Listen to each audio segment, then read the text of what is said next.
technologies, and you are welcome to our series Great Kings of India. And today we'll be discussing about Samudragupta, who is one of the greatest king of India, and I think many of you may not be knowing that he established entire India, conquest entire India, leaving few parts of Kerala and Gujarat. So, to discuss more about this interesting king, we have an eminent historian, Meeta Joshi, who is the head of the department of one of the prestigious college in Hyderabad, Saint Anne's College for Women. So, without wasting any other moment, I'm so eager to know about Samudragupta, who established the Gupta dynasty. So, welcome to the show, Meeta ji. Namaskar, Kanchan. How are you? I am fine, Meeta ji. How are you? How's I'm everything? also good. So, everything is fine. So, I will talk about Samudragupta. Right. Samudragupta was the son of Chandragupta I, Okay. the founder of the Gupta dynasty, and a Lichavi princess. Okay. Okay. So, he is also called as the Indian Napoleon Oh, really? by many historians, yes. Okay. Like historian Vincent Smith, he coined this word. He compared the conquests of Samudragupta with Napoleon Bonaparte. Okay. But here, many historians have, different opinions because Samudragupta was in the 4th century CE and Napoleon Bonaparte was in the 18th century. So, yes, and the empire of Samudragupta was almost the entire Indian subcontinent, leaving some, pockets of coastal Gujarat and Kerala. But Okay. if you see the empire of Napoleon, Mhm. Napoleon Bonaparte in the 18th century, Mhm. then he conquered, he was ruling the present France. Mhm. Okay, then the northwest is Italy, Mhm. western part of Germany, Okay. and small countries like Switzerland and Belgium. So Mhm. if you compare area-wise, there is no comparison because Samudragupta's area was way bigger than Napoleon Bonaparte. This is Okay. one difference. Mhm. Another difference is according to the Allahabad pillar inscription written by one of the officials of Samudragupta, Harisena, who happened to be his court poet also. Mhm. So he wrote in that inscription that he was the hero of 100 battles. Who? Okay. Samudragupta. Okay. Okay, and if you leave the battles of North India and if you just count the battles which he fought in the Deccan, in down south, then you will be amazed to know that he participated in 29 battles in Deccan and South India alone. Mhm. And it is said that he fought more than 100 battles, Samudragupta. Okay. But if you see the wars of or battles of Napoleon Bonaparte, he fought 60 battles in his 20 years as a commander of the German army, and in those 60 battles, 8 times he got defeated, Napoleon Bonaparte. Okay. But Samudragupta was an undefeated ruler. Oh. All the wars he fought, Okay. he he was never defeated. He Oh, great. always won.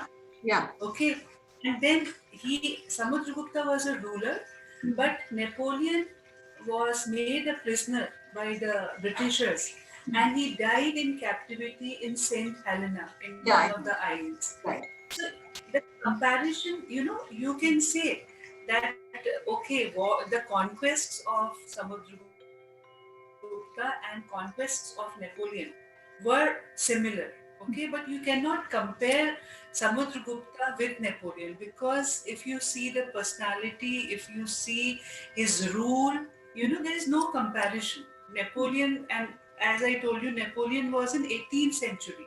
Right. And Samudragupta was in 4th century CE, so almost 1400 years after Napoleon came. Right. So there is no comparison. But because one of the European historians termed him as Indian Napoleon, so he Right. is known in history, in historical records as an Indian Napoleon. Right. Why? Because Napoleon was a warrior, Mm. and he was a main figure in the French Revolution in 1789. Samudragupta, he established his empire with his when he started as a king, his empire was very small. Mm. But sitting at Patliputra, because his capital was Patliputra, Mm. and then fighting so many battles and establishing a huge kingdom, but managing it very, very nicely. Because what he did, he, in all the wars, it was not only deaths and blood. Right. He went to the rulers and he asked them to accept his suzerainty. So, Right. who agreed, he annexed their kingdoms to his kingdom. So, that way, very, very intelligently, he worked, Samudragupta. And uh, if you see the model of administration, it was very, very nice because after Samudragupta, many rulers have copied that model of administration. Okay. Sitting at Patliputra, managing such a huge empire Right. for a long period of time. Because if you see, Samudragupta was from 335 to 370 AD. Okay, and as I told you, in the there are many inscriptions. This is known as Prayag Prashasti. Prashasti means inscription. So in that inscription, he is described as a hero of 100 battles, and Okay. because not only he was a warrior, he Mm. was a very good poet. He was a very good musician. Oh. So he had a multifaceted personality. And in his reign, art, architecture, in every fold there was development. And that's why, because of his, administration and the development he did, Mm. Gupta age came to be known as the golden age of ancient India. It was not like this that everything was gold, but the development which happened, Right. and then a very good coinage he floated, Samudragupta. Pure gold coins were, started by Samudragupta, Mm. and those coins had an influence of Kushans. Kushan were foreigners.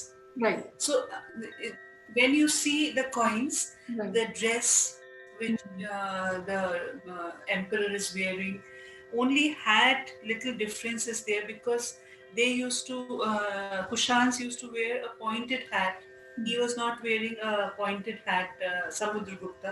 Some modifications here and there, but because he had this influence on him, Kushan influence, and uh, when he was an emperor, not only the domestic policies, the foreign policies were also very good, because he had friendly relations with many countries like Burma, Ceylon. So, and he followed Vaishnavism, but he was tolerant towards Buddhism also, because that time Buddhism was flourishing. So Right. he was tolerant towards Buddhism, and he even gave permission for many for the construction of many stupas, viharas, and monasteries of Buddhism. So Mm. that way, if you see Samudragupta, his personality in total, he was one of the greatest kings of ancient India.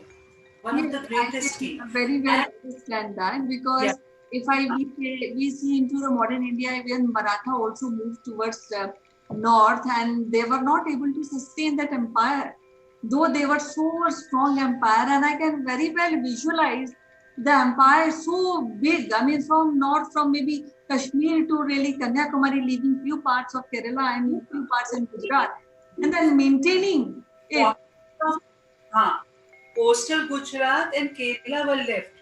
Otherwise, the Deccan down south, North India, everything was conquered by Samudragupta. And Yes. some historians, they also compare Samudragupta with Ashoka. Right. But that is a wrong comparison because Ashoka was all for non-violence and peace Okay. after the Kalinga War. Okay. And Samudragupta was all for wars, conquests, aggression. Okay. So two different, ideologies. Mhm. But if you see the extent of the empire, that matches because Ashoka had a huge empire, Chandragupta Maurya had a huge empire. Same way, Samudragupta also had almost the whole Indian subcontinent under his reign. So Yes. that is the difference. Yes, and that is the thing I think we are missing out. We always remember a Maurya dynasty. We think of and talk of Ashoka, but somehow in some matters we are missing out Samudragupta because he has managed to have that big empire, and then he is also a good administrator, and he knew how to really do the management day to day. So, in spite of being general, a good general, he is a good administrator also. Otherwise, it's Yes, he difficult to really we manage such a big see empire. as we call Ashoka as Chakravarti Samrat. Chakravarti means who was ruling the entire thing. Right, Same way, the same way they used to call Samudragupta as a Chakravarti. right. Digvijay. Digvijay means who has conquered all the, all the dishas, Hmm. all your north, east, west, south. Right. And even for Samudragupta, Mhm. it was said for his horses Mhm. that they have tasted the water of four oceans because the extent was so huge. Right. So Indian Ocean, Bay of Bengal, all these oceans, because the trade and commerce was also very good. So the main ports were under the Gupta Empire, under Samudragupta. So that's why it is also said that he and his horses have tasted the water of many oceans, four oceans. Right. And can you imagine, Kanchan, a person who fought 75 odd battles and never got defeated? Right. Never ever. Yes. So So it is great. a real, Right. a big thing. Right. It's a It's huge definitely big. and and that times the army which Samudragupta had, Mhm. it was a Chaturang army. Chaturang means infantry, Mhm. cavalry, Okay. this cavalry, infantry, then a unit of these horses and elephants. So all that all together, artillery. So it was a very, very well organized army also which he had. Mhm. That's why they were able to conquer and they were able to conquest the entire Indian subcontinent because of the army also. Right. Not only administration, his strategies, his war strategies, and his diplomatic policies. Because with some kings, he was diplomatic. He asked them to, come under his suzerainty Mhm. and he annexed their kingdoms into his. So that way, he developed the Gupta Empire in by all means, art, architecture, music. He was a great musician. In one of the coins, he is shown as playing the veena, Right. and it is said, it is written in some texts Mhm. that even the musicians of gods, Mhm. they got defeated by Samudragupta when he played the veena. Oh, There great.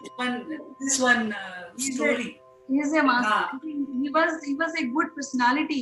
He was a general and musician. So two contrasts actually. So because Yes, very because he's his sharing love for with music, his love for music, his love for poetry, right. is very